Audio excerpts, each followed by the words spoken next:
Larian's commitment to choice-driven storytelling results in certain characters serving solely as backups, or NPCs created to step in for those who may perish or be incapacitated due to player actions or decisions.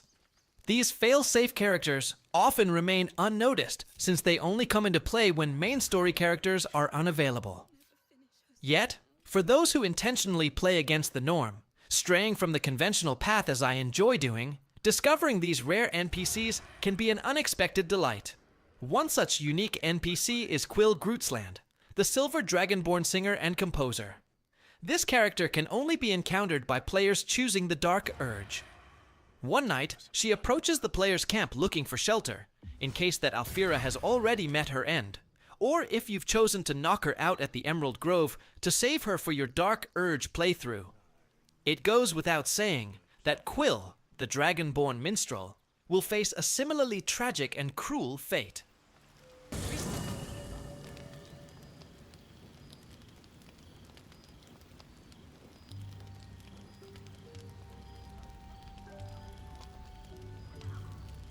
Hark!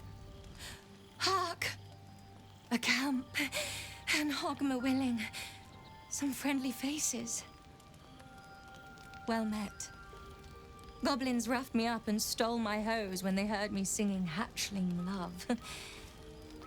You wouldn't have half a bedroll for a lost minstrel, would you? I can pay for my board with music, if you care for it.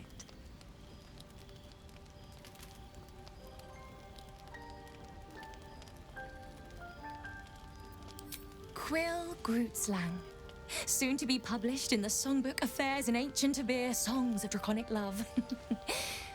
If I make it to Baldur's Gate with my manuscript, that is.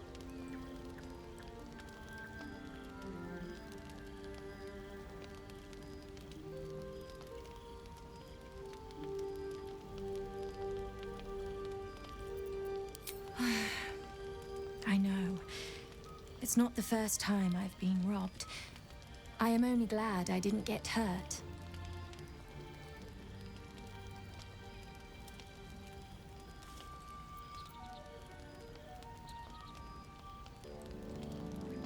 But I have worked for years on my music. I just have to bring my songbook safely to Baldur's Gate. I can't risk another night in the open. The goblins might steal my manuscript next time. Surprised they didn't take it when they lifted my plans. Invite her in, cast her out. I see no difference either way. Please. Oh, please. It would mean so much to me.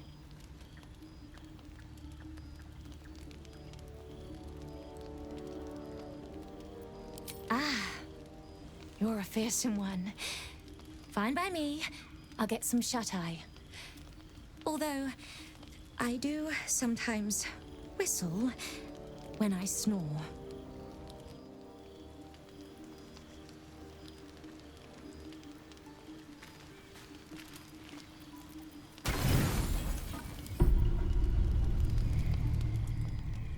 You open your eyes with a lurch, and you are not in your bed. You stand above a body which is in a state of gore nearly beyond recognition. The body of that scared girl who asked for nothing more than a night of shelter. Her blood covers you, and its warmth feels like the embrace of an old friend. You recall nothing of how you ended up here, but your head pounds and aches.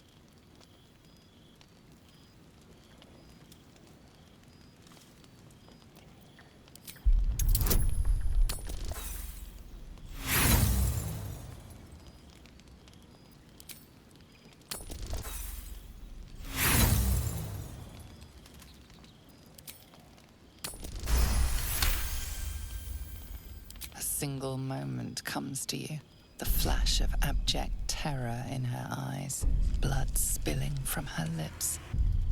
No time for last words.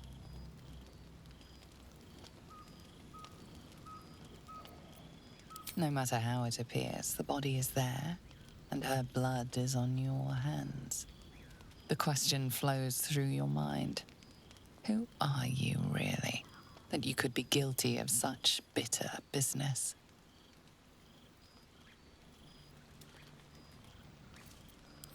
If you could craft a corpse like this in one night, what masterpieces have you sculpted in your forgotten decades? You don't have much time for reflection now. You need to act. You may only have a few moments before the others awaken and begin to cast blame for the hot sin before you.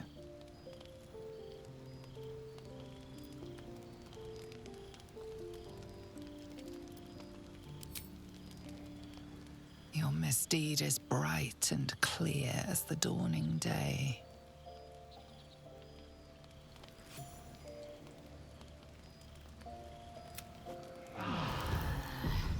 Kincha, this is some sloppy work.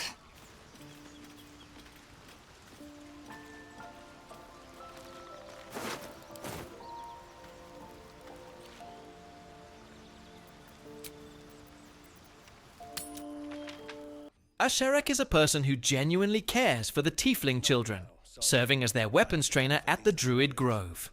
You can find him in the location where players can recruit Will to join their party. Most of the players have only encountered him in this manner. Moreover, if you try to engage him, he will respond with just one vague statement. What you may not know yet is that he is, in fact, Zevlor's backup character. If, for any reason, Zevlor is unable to lead the tiefling community, Asharak will step in as his substitute. Are you bloody mad? We nearly... Never mind. Get up here. I want that gate closed when the goblins arrive. Watching God. But you're a prettier sight than any I expected to see today. I'd given you up for dead at the goblin camp, and our hopes along with you. What happened? We've spotted goblins massing in the woods. A drow. Right. I'd say I'm surprised, but Bashaba's had her mark on us since Elturel. You don't owe us any apologies. But I'll take your help if you're offering. Enough warriors to make this a fair fight. Well, failing that, we've got the means to make it unfair. That's why our every ounce of anything that goes boom is buried out in front of that gate. Once we're ready, we'll draw them into that spot. And then it's down to fire arrows and prayer. You said it's a drow in charge, yes? Well, they aren't stupid, so I hear, but they are proud. That horn can be heard half the world away. Let's issue a challenge, shall we? She's expecting to find us broken. Let's show her just what a mistake she's made.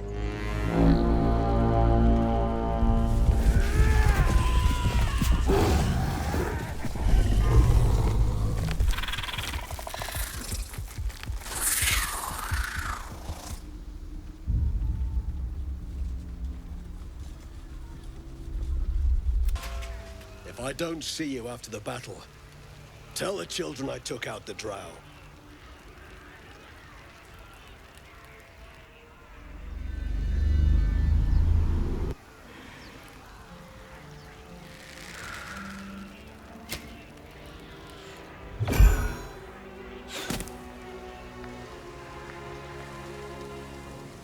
Get that damn gate closed! This is it, people! Weapons ready! Eyes to the front! Anyone who takes down a warg gets their choice of cut tonight! By Amarnator's eternal son, none of us are dying today! Do you recall Cerys? She is a scout of the Asmodeus tiefling lineage, and if the tiefling refugees are saved and making their way to Baldur's Gate, you can first encounter her in Act 2 at Last Light Inn, alongside the other surviving tieflings. Well, it took me multiple playthroughs to discover that you can actually meet Cerys in Act 1, sooner than expected. If both Zevlor and Asharak meet an untimely fate, and you manage to protect the Emerald Grove from Minthera's raid, Cerys will come running in from outside, calling out for either Zevlor or Asharak, before initiating a conversation with the party. At first glance, there doesn't seem to be anything particularly remarkable here, with Cerys stepping up earlier, but then it suddenly hit me. As you might already be aware, Asharak is none other than Zevlor's fail-safe character. If Zevlor were to die for any reason, Asharak would take his place. This implies that Cerys is actually Asharak's failsafe character, compelled to emerge in Act 1 due to Asharak's demise. His last message. Well met. I found a path to the city, and with those goblins dead, there'll never be a better time to get on it. But if what Asharak said of you is true, you have unfinished business out here. Should you be heading west, be careful. This new god has a tight grip on Moonrise Towers, and it was a dark place to begin with. We've another road to walk, and it's past time we were on it. Though I suppose some thanks is in order. Here is faint thanks compared to what you've done for us. But it's all we have. My people will join your camp tonight. A farewell, if you'll have us. Larian's head, Swenvinka, has once mentioned that the key to a great RPG is investing in elements that perhaps 0.001% of the audience will notice.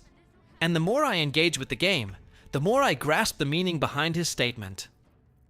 It's a widely recognized truth that Larian Studios' meticulous attention to detail is remarkable. These developers have poured immense effort and time into interactions that only a tiny fraction of players will experience in the game. Recently, I produced several videos focusing on such characters as Quil Grootsland, Asharak, and Cerys, highlighting that the creators of Baldur's Gate 3 have designed a virtual realm filled with hidden NPCs that necessitate particular choices or situations to be discovered. Then, after spending hundreds of hours in Baldur's Gate 3, I stumbled upon a character I had never encountered in my earlier playthroughs. His name is Gerson the Bent, and he is likely the rarest character to meet in the game, as he only appears under very specific conditions. Players can find Gerson if they have taken out all the leaders of the Goblin Camp in Act 1 while leaving at least one party member at the Druid Grove. After the battles are concluded, Gerson approaches the player, stating that the threats have been neutralized. Have you heard? Scouts have just reported the goblins have been neutralized. The way is clear. The others are gathering near the gate. Come on! And that's it. He appears for a brief moment before disappearing without any further cutscenes or dialogue options. So, I'm a bit puzzled here, and once again, I'm turning to you all for some insight. Why does Gerson the Bent even exist in Baldur's Gate 3?